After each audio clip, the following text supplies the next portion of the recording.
There's something else that you were like, I really want to instill this in this. It wasn't an instill, but it was a fear when I had you. This sounds like a story of Voldemort.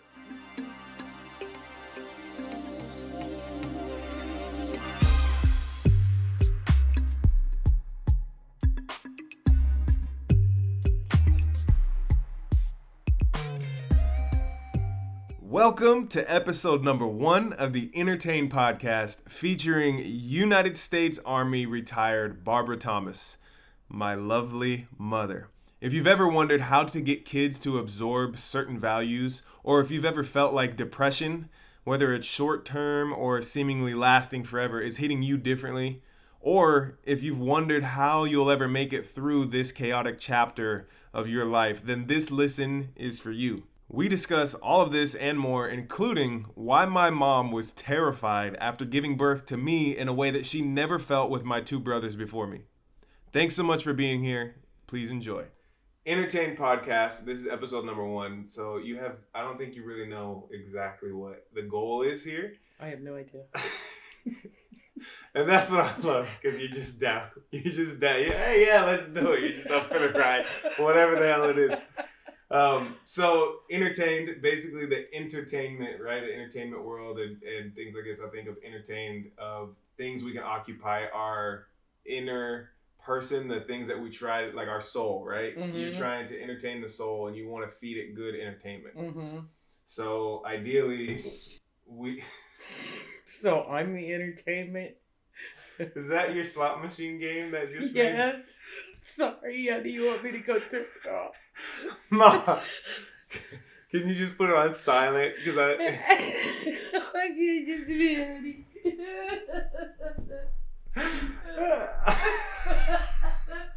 My slot machine. There you go. Paused. That's so damn funny. Right off the start. Okay.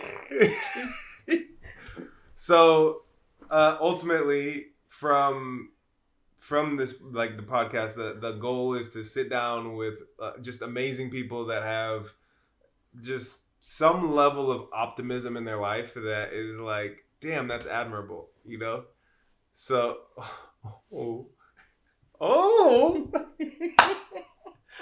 So, I'm damn excited to have you as the first guest to this creation that just literally the last like week and a half, I think 2 weeks, it went from just kind of a few ideas tossed around to let's actually sit down and record some shit. Okay. So the reason I wanted to sit down with you ultimately is to gather something. I think that there was a lot of, actually Aunt's mom was like, you should sit with your mom and something. Other people were saying the same thing because there is something important about cross-generational, like addressing of life, of whatever it may be, right? So I figured we sit down for 30 minutes.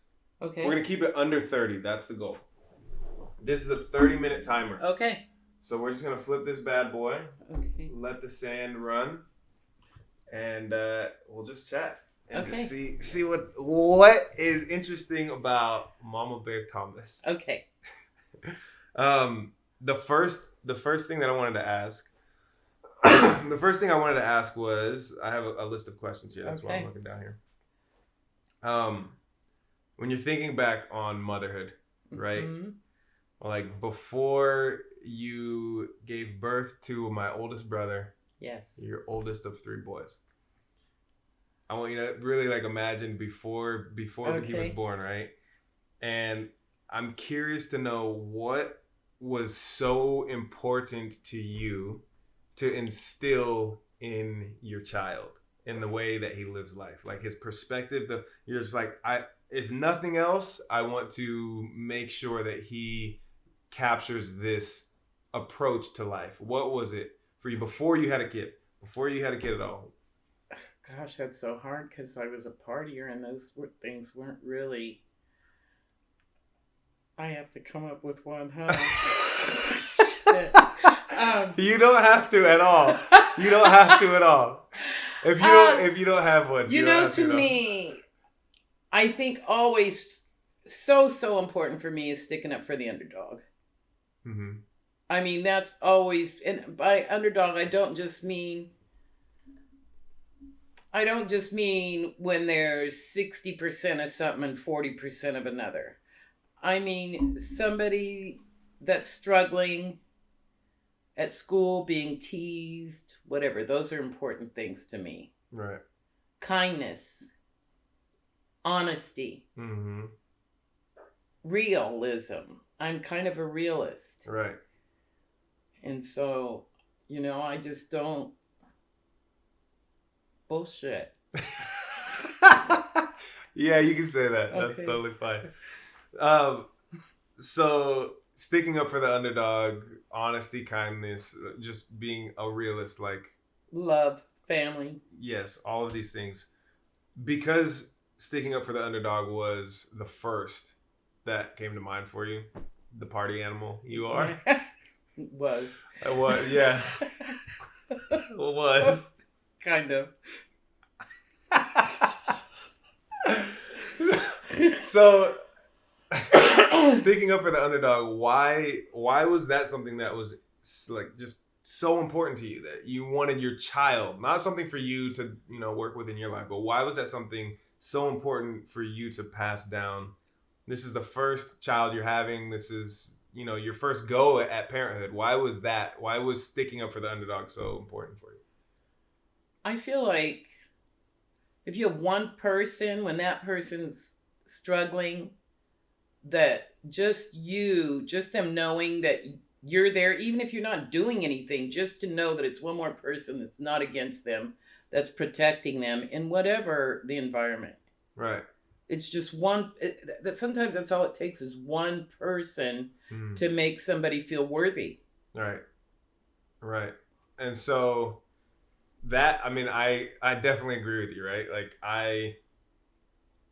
I feel that as well as your youngest son. I feel that very much so. I feel that's something you pushed as far back as I can remember. I remember even, middle school. The dances. The dances, yes. Yes. Absolutely. Tell us, what was it that you would absolutely push every single time I was going to a dance? To dance with the wallflower.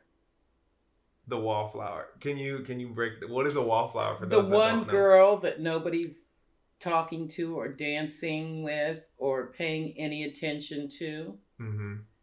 And you were always such a leader and such everybody. I remember going and sitting in your 4th grade class, and the kids wouldn't even respond if something was funny or whatever until they saw how you responded. And so for me as a leader, to me, just by you doing that one thing for that girl, says, whoa, wait a minute, other people start looking at her differently.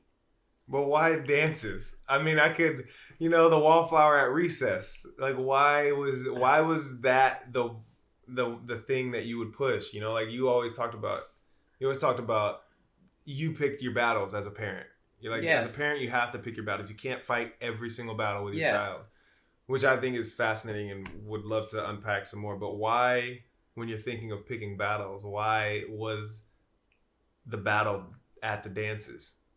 Because that age is so, oh gosh, how do I say it? The dances are huge for that age, and everybody's how they look and how they act and who's talking to who and what groups here and what groups there. And, when everybody's seeing the cool guy making an effort and being kind, I'm just cool guy. You are a cool guy. My mom thinks I'm cool. He always has been cool. He's also a little ass too. Like, we'll get into that. Yeah, I talked about that last week about how when I was in elementary I was a bully. Yeah. Yeah, I talked about that last week. Or 2 weeks ago. A couple weeks ago, however long it was. Whenever Did you tell him about getting kicked out of school on the last day of all right, next question. Middle school, the last day of school? Who gets kicked out on the last day of school? Okay. Anthony. Okay. More on that next episode. Okay, but gosh, the last This is day of true. This school, is true. I did I get had to kicked go out. get him. 8th grade. I remember that. I remember how pissed you were. Oh, I remember of all the times you had to come pick me up from school for getting in trouble. That was the most pissed I had seen you. I was so mad. People had to stop what they were doing, having a good time on this last day of school to make sure you were supervised in detention of some sort. Unbelievable. I know. Kids don't do that. I mean, I never said I was a role model, but Yeah. it was field day, okay? It was field day. So it wasn't like I was taking away from people's education and learning and You studies. were being chased in sumo wrestling uniforms, costumes. Me and my best friend, Chuck B, were running in the uniforms. We weren't being chased in them. People were chasing us while we were wearing these sumo uniforms. Isn't that when the teacher was looking for you? Okay, so it was important to dance with the wallflower.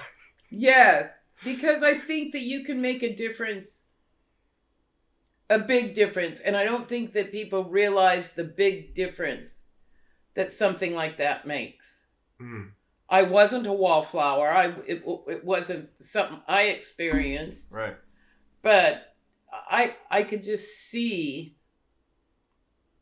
Where does that come from, though? Like, where if you weren't the wallflower, Mm-hmm.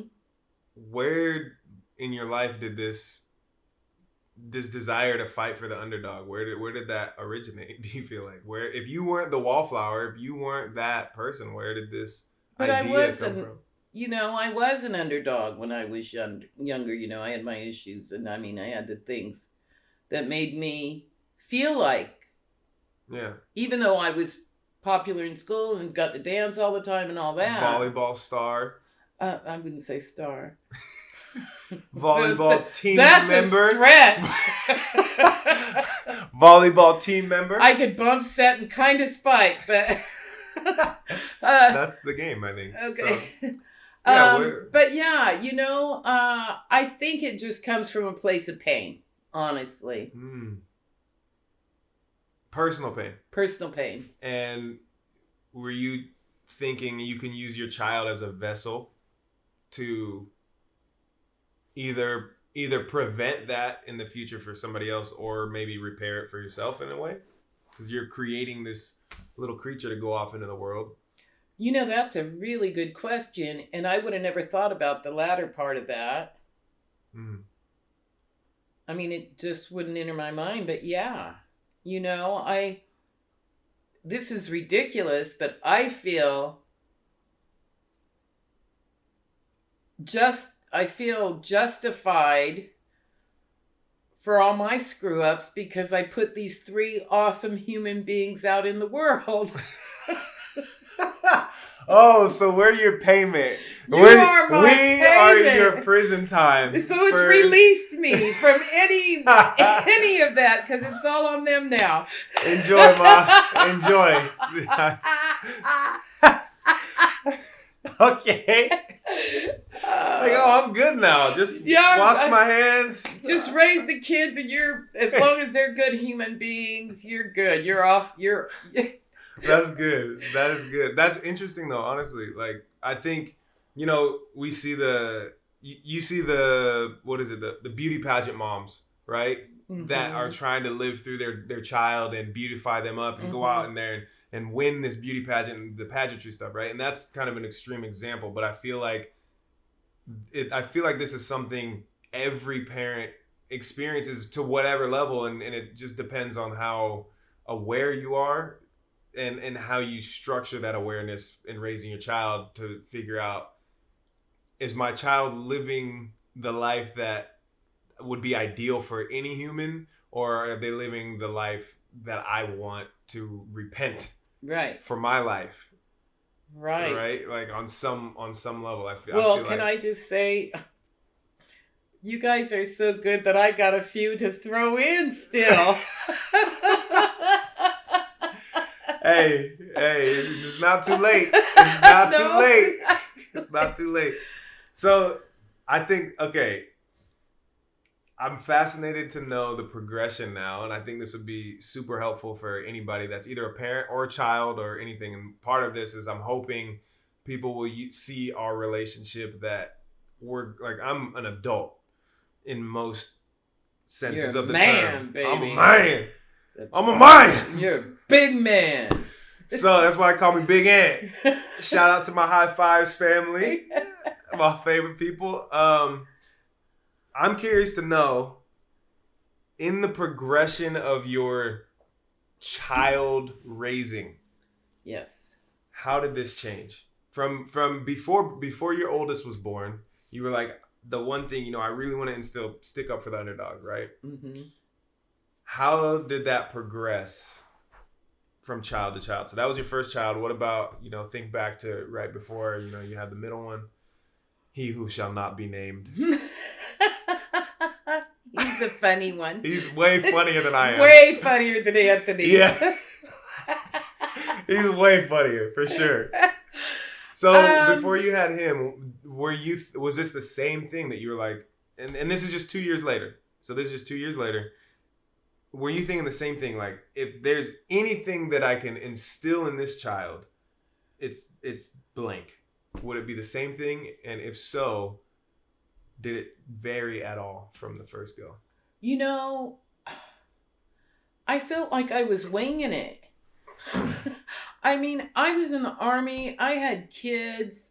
I'm in the field. And you were raised by a single mom. I was raised by a single mom. Mm-hmm. I got... with multiple siblings. So I got my stepdaughter 3 days after we were married. Mm-hmm. And surprise, you're instantly, yeah. And so a lot of the time when you kids were so young, I just felt like I was just surviving. Mm.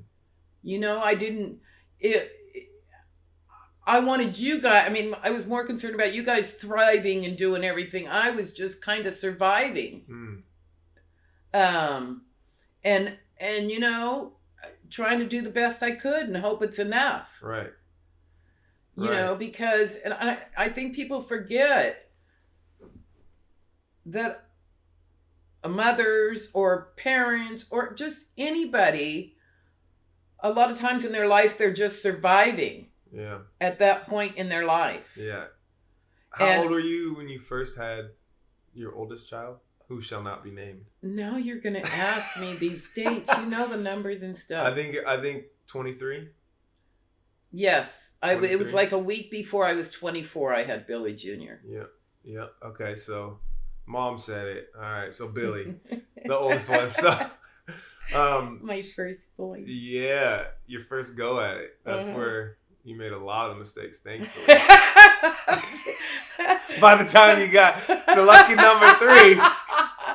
Billy's the closest to perfect. I know, for real. He really is. Yeah. I hope I'm planning to get them on here as well. So you just need to get the first one going. As long as you get that first child on the right road. Mm-hmm. So they're the trailblazer, and then you just send everybody else just go that way, and they see like, oh, that looks like the easiest. That's right. Okay. So middle child. So middle child, you're just trying to survive. You're just trying. You have the Army again. You don't have necessarily the playbook, as nobody really did, and also, this is not a time where you could just Google things to do and help out. Like, this is prehistoric, pre-dinosaurs. Jurassic, if you will. Do you remember asking me, Mom, what were dinosaurs like when you were a kid? I asked this? Yes. No. Yes. Are you sure? That all sounds you like kids something, have at some point. That sounds like something Ryan would ask. No. What were dinosaurs like? Okay. So, that's pretty good. So this is like in that era. So you don't have the playbook. You don't have any resources really that you can look to, and you're just trying to survive. So you don't recall necessarily like a shift in, with the first one, it was stick up for the underdog. With the second one, this is what I really want to make sure I instill in them. I don't recognize or think of a big shift. Yeah. I just was, just trying to make sure I was raising a good human being Right. that was kind and thoughtful and could think for himself. That is honestly, that is one of the critical thinking, right? Yeah. Thinking for yourself and not just like deciding for yourself, but literally thinking. Right. And that is something that is so lost in so much of society today. There's so many people that just take, oh, that's an opinion, I'll run with that. Or this is an opinion, I'll run with that. And I think this is something I'm hoping will encourage people to be more thoughtful. Have the critical thinking. And this is where I get it from. It's from you. And obviously my brothers too. Like, they think critically as well. So I think that makes sense a lot. Yeah. And the most critical thinker of the three of us is the middle child, I think. He's the funniest one and the brains of the operation. He's hilarious. He is.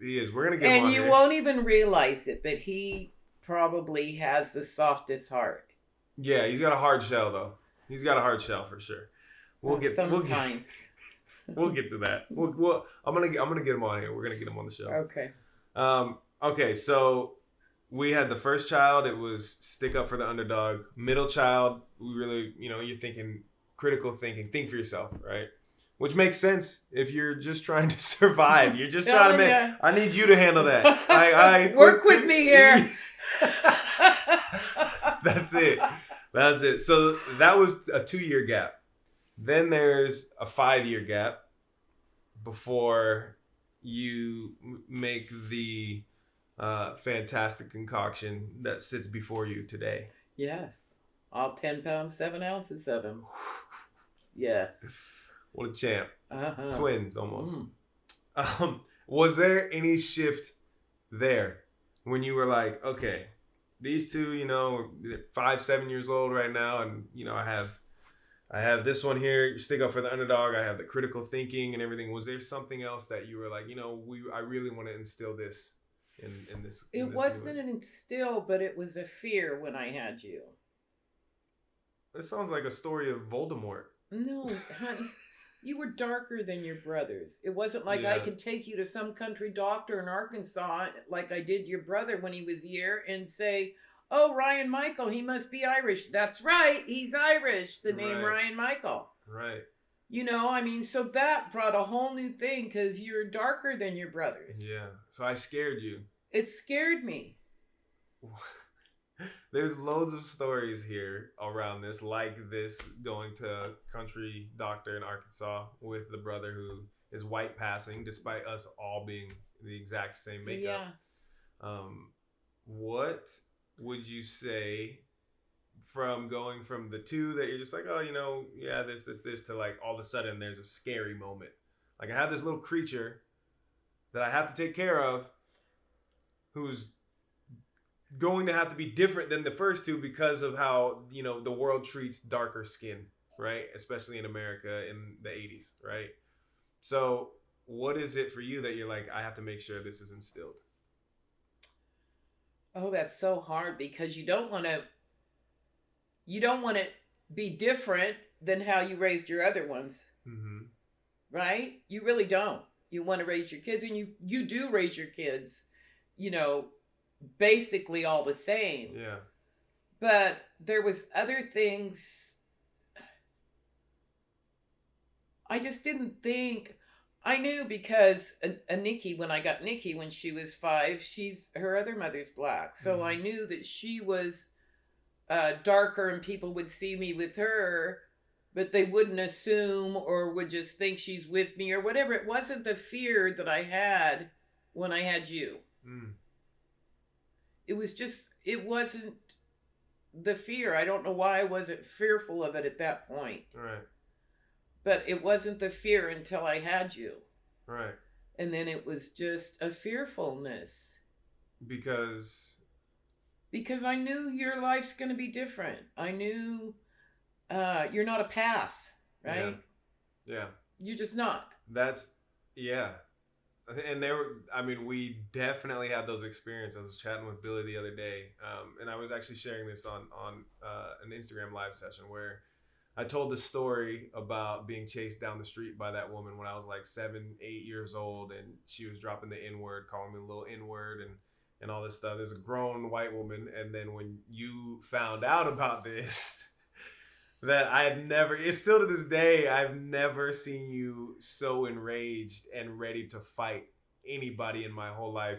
I remember you walking up, figuring out what house, where does she live, and the ferocity, which is interesting because like when you're talking about sticking up for the underdog, like how many relationships, how many interactions between an adult and a child is just like vicious, and it's like completely terrible, and then you're like, you're like, oh, I'm the equalizer now, like, like, and that was very, very very visible to all of us because you had both Billy and Ryan there. Yeah, I just picked them up from the pool at the high school. Yeah. So I definitely remember that. So that's something that is different that they've never experienced, getting chased and stuff like that. So that fear that you had when I was born, that takes over, and you're now battling.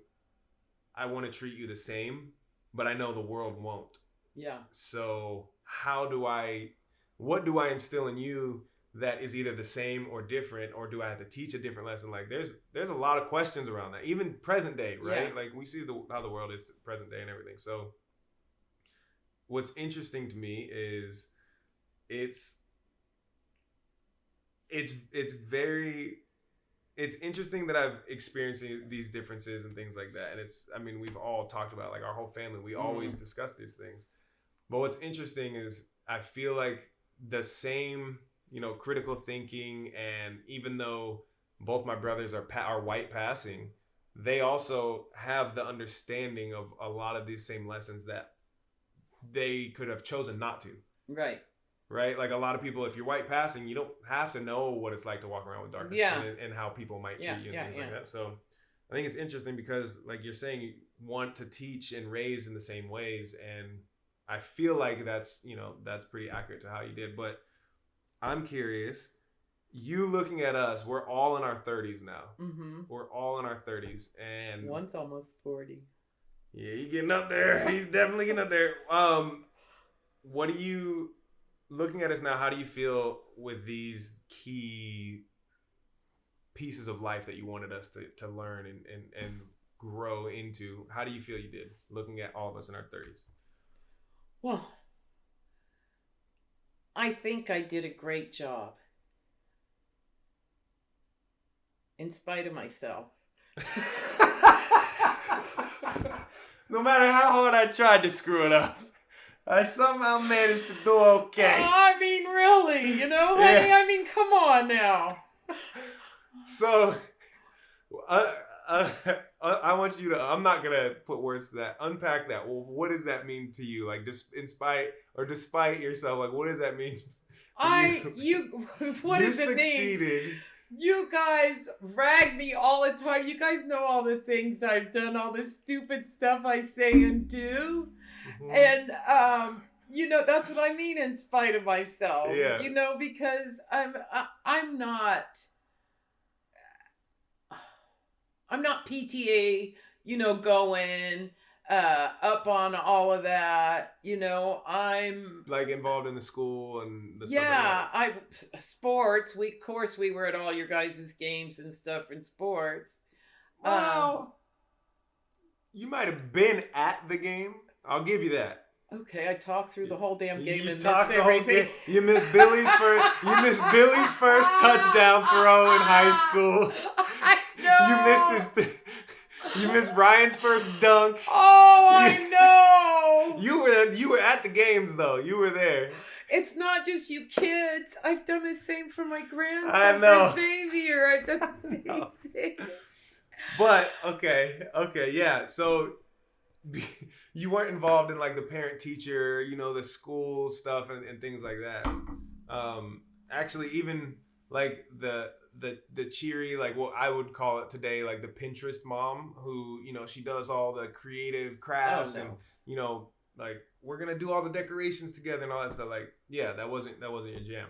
No. At all. So when you say in spite of yourself or despite these things, like what when you're feeling like you are successful in what you set out to do in raising your sons. I mean, we're like I said, in our 30s now. So when you feel that way and we're adults, what is it that you feel like what's the secret?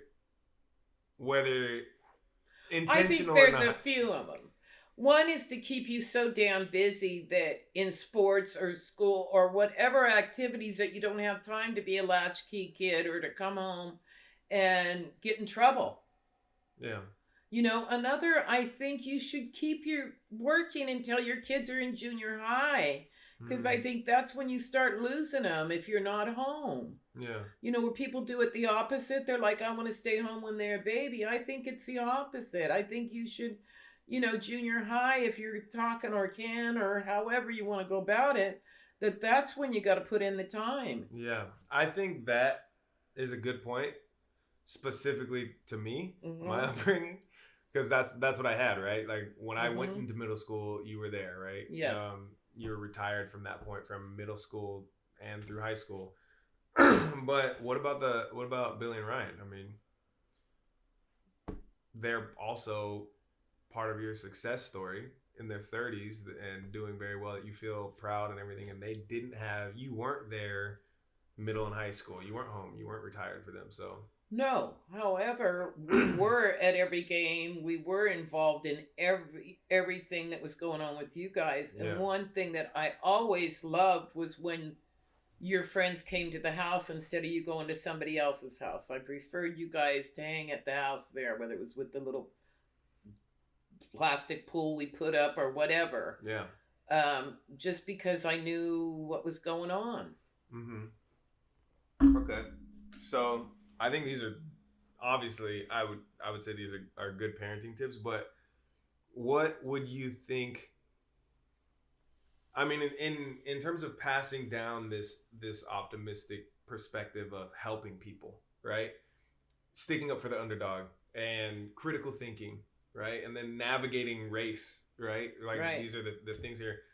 What's the key to passing that? I mean, you yourself are your own individual. You are your own brain, your own experiences, your own soul, your own everything. Right. How do you pass down these things that you intended to your child? Or even if you're an aunt or an uncle or whatever, right? I think you have to live it. I think you have to live it. I think you kids saw me, you know, helping other people. And, you know, another thing I'd have you guys do is help people with their groceries when we're coming out of the grocery store. Yeah. You guys would open the door for people. Just, you got to live it. You got to, a child needs to see what's important to their parent. Fact. Yes. I agree with that. And so if that's important to me, kindness and all of that was way more important than a lot of other stuff. Yeah. Our time is almost running out, but the good thing is when it's going really well, this is a bonus round, is that I get to freeze time. Oh shit. So we still have Okay. I mean, I thought we were having a good time. We are, honey. I'm just kidding. I'm just kidding.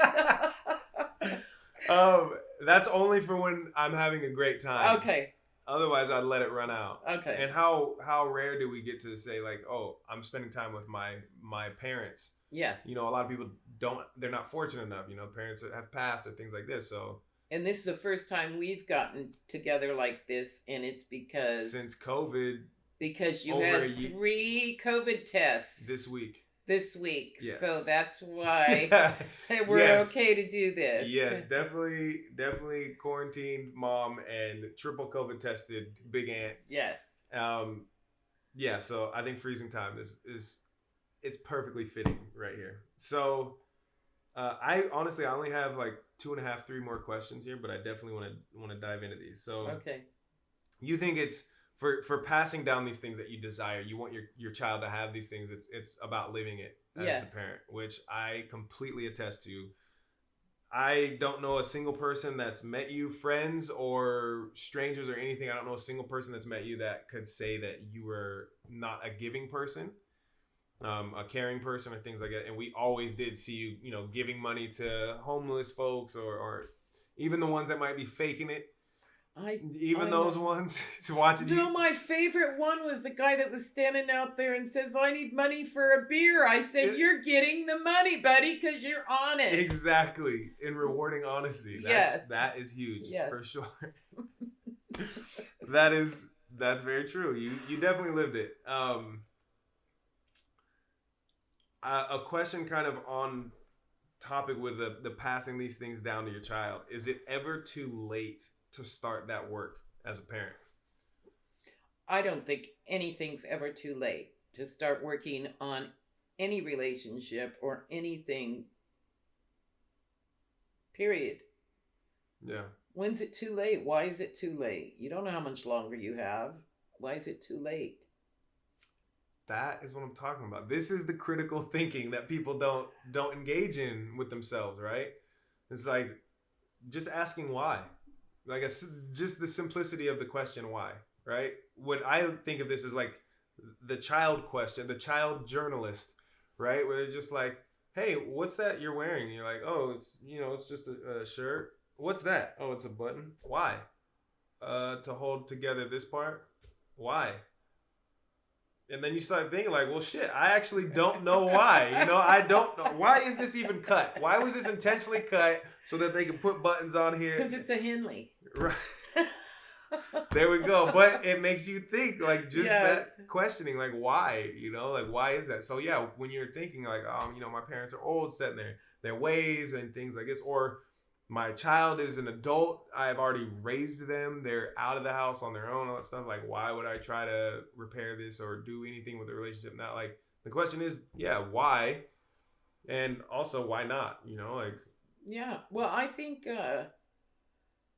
when they're adults, the relationship changes, and so you really go about things. I think it's also respecting. I have so much respect for you guys that the way I come at you with something, other than sorry 3 years ago with you, Billy Jr., I'm sorry. Hey, look, that's beautiful. Ego aside, you can apologize, you can address it. You guys have a beautiful relationship now. That's great. But no, when I've been known to get mad and say things, but I think it comes out of respect. I respect each of you and what you're doing in your lives, in your families, in your heart, and who you are so much that if something's bothering me, I would feel comfortable. I mean, I would let it bother me for a long time. Let it fester in there. Once it festered, I will come out and right. Say something if it's that bad. But I don't have that with any of you guys. You're all very respectful of me also. Yeah. And I think it's a two-way street here. We are very respectful of each other. Yeah. I come in hot though. One thing I realized lately is I've been coming in hot. Meaning? Like, I come in hot where, I see people in their potential and I always push for that, right? Like, that is something that's, I feel is intentional. It's intentional now, but it used to not be. I was not aware of this before until more critical thinking of self and growth in myself and everything and trying to figure myself out. And I'm like, oh, like, I really push people based on their potential. Sometimes that's not so good, right? Like, sometimes it is irritating. Exactly. That's what I mean when I say I come in hot, because I'm like, oh my, like, you can do this, you can do that. And I'm sometimes I'm like, just let me be miserable for a while, buddy. I mean, come on now. We'll get back on that. But now I just want to be a little vegetable, miserable person right now. Yes. Yes, 100%. So this is something that I realized, and when I recognize that, that's where my shift from trying to pursue happiness all the time, where I was like, oh, happiness is the pursuit, right? That's it. That's everything's behind. When I realized this, I'm like, well, life is so much more than just happiness, right? And what I think is the real pursuit is fulfillment, or really feeling like even in your sad moments, even in those times, you're still full of hope, right? Like you still have faith Yes. that the future is so much better.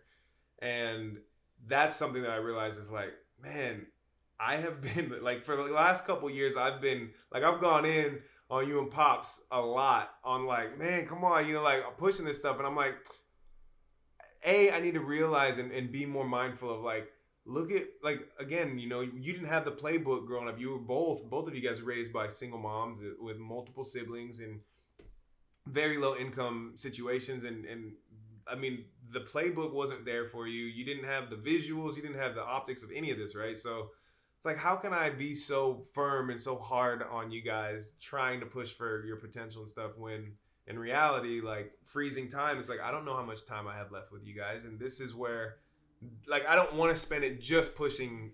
Right. You know, I'm but definitely Anthony, always. one thing I always try, and I tell you, look, I can't do this today. I'm going to be miserable. I'll tell you. Just let me be. Yeah. But one thing I know is it's so out of love, and it's so out of you see so much potential in us also, and you want, like me, I smoke cigarettes and weed. And so my lungs aren't the best, and Dad's not the healthiest, and I know that those are things that bother you. And it takes, I mean, we know when we're failing, right? All of us know when we're not doing. That's one side of it, is I know I'm messing up right now, and I know I'm not pulling my load like I'm supposed to. However, the way you do it, which is so much better than the way you used to. This isn't very nice, is it? It's true. I used to be shit at trying to get you guys to stop smoking cigarettes, like stealing your cigarettes, crushing them, hiding them up too high, hanging them up so I can't get them without a ladder or whatever. Exactly. But I think you want what's best for us, and we understand that. And what I get from you now is you ask us what we want, and then you help find a path to get there. Yeah. That's what I see all the time, honey. All the time. Yeah, it's never just do this. You know, okay, Mom, well, where do you need to start? Here's some different options. You know, you can write it down. You could do this. You could do that. You could do, you know. Yeah. And a lot of times it really, you just you know me so well. You do. So you know. When you bullshitting. And I'm bullshitting a lot, baby. Yeah. You know me so well that you know what works with me and what doesn't work with me. Yeah. And I think that's true with the people you love the most, is you know us all so well.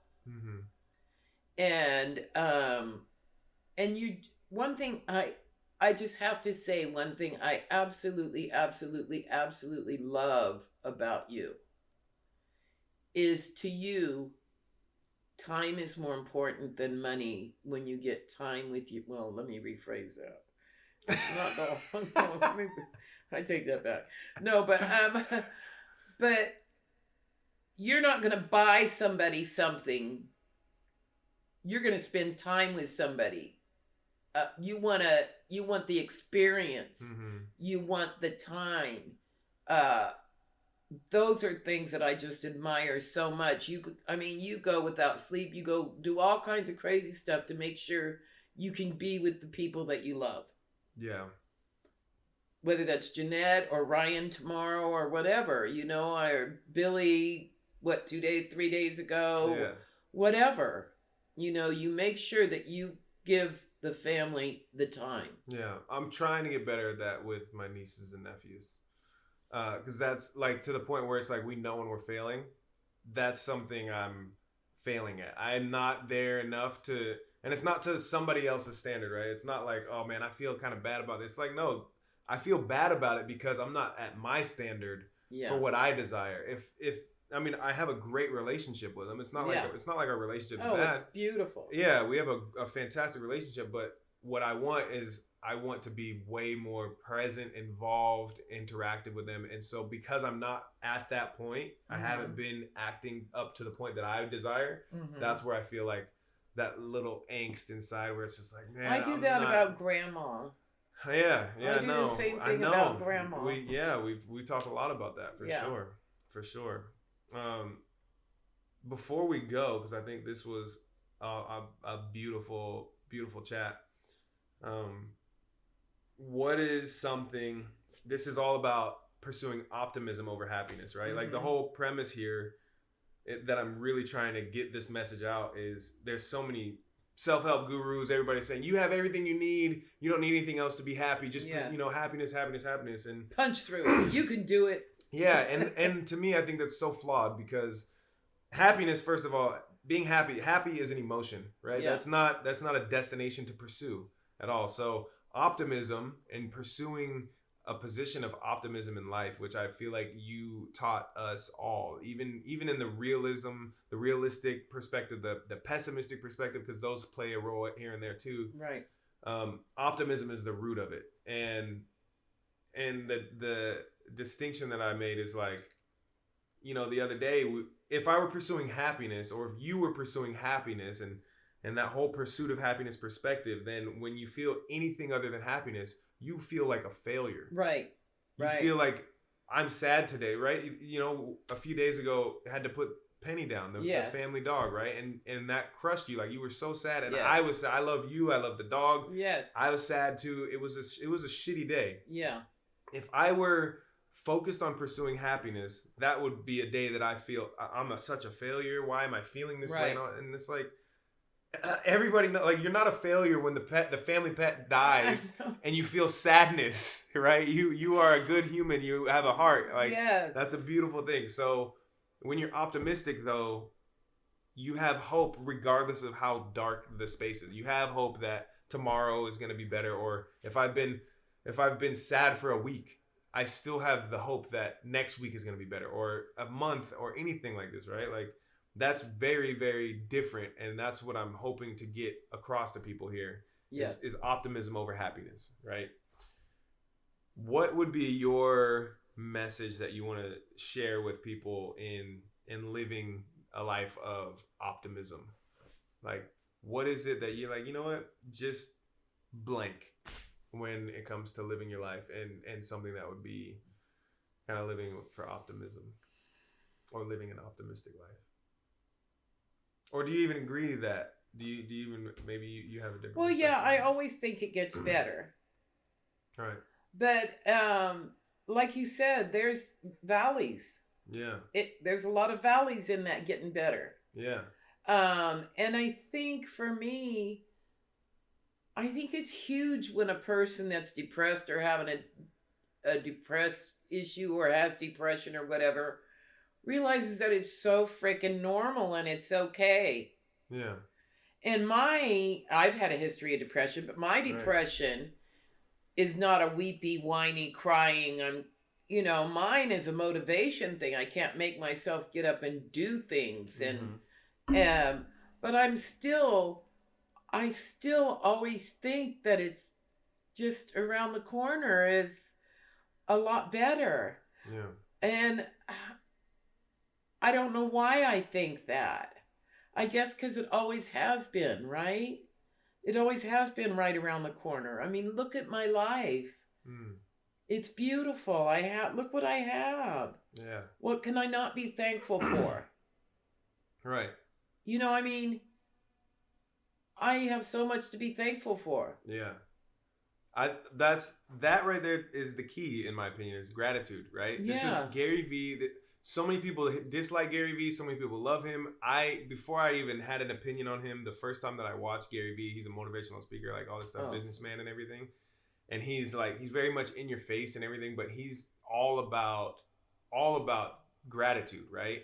And he comes at things hot, and a lot of people have all these different perspectives. But the one thing that I felt from the start, and maybe it's just like, takes one to know one, like, game recognized game. I was like, the first time I saw him or heard him speak, I'm like, I love this because he is thankful. You know, I don't even know who he is. I know. I'll share some stuff with you later, but he is just full of gratitude, and that's kind of his message. And I think that's very, very foundationally important. Like every day, I do 3 appreciations at night when I go to sleep. I'm like, boom, here are my 3 appreciations just from the day. 3 appreciations from whatever happened in my day, and no matter how shitty the day is. Like the day, you know, had to put Penny down, the family dog. It's like there's still something in this day. I can count 3 things, at least 3. Yeah. And I just found, like I played with, you know, go 5, you know, just one thing, whatever. And I found that when you go with 3, what do I appreciate? Why do I appreciate it? That will put you in a completely different mindset, wavelength, and everything entirely. Or some people do gratitude journals. Yeah, for same thing at the end of the day, that with the things they're just thankful for. I try and lay there and think about what I'm thankful for. Yeah. I don't always do it. Yeah. But yeah, same. I have days that I'm but I just have so much to be grateful for, Anthony. I mean, really, just my relationships. Yeah. Same. You know how many people don't have moms that, like, this is why I was so excited to have you on for our, like, this being the first episode with my mom. Yeah. Like, how epic is that? You know, like, this is amazing. And so many people don't, even if they could do this, they wouldn't have the relationship that we have to be able to do it in such a healthy, fruitful way or anything like this, right? Like, it's like, like there's so many levels of gratitude just built in what we're doing right now, right? Like, this is honestly a really, really great experience. So I think, I would say 3 appreciations.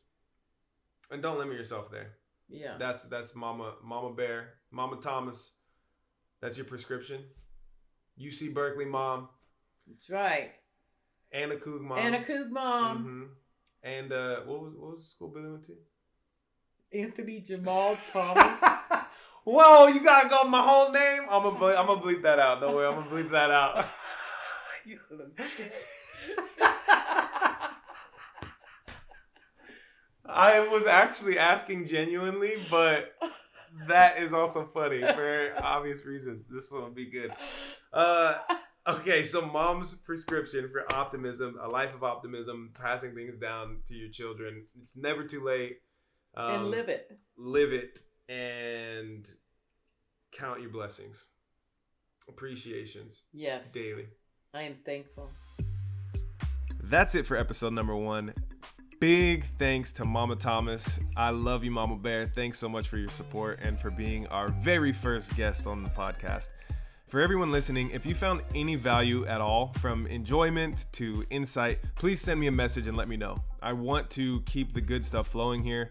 We're building this from scratch and it's early, so your feedback now will definitely help to shape the episodes to come. If you did not enjoy this and you're still listening, please send me a message. Let me know what things you didn't enjoy and some examples of what things you would rather hear instead. Again, we want to make this as fruitful as possible for everyone that's joining for this ride. Send your messages to me on Instagram at AnthonyThomas33 or email contactanthonythomas33@gmail.com. If a message is more effort than you want to exert right now, that's no problem. Just consider a like or a subscribe instead, and that's a good way to send a positive or a supportive message. This podcast is found on YouTube as well as all traditional podcast forms.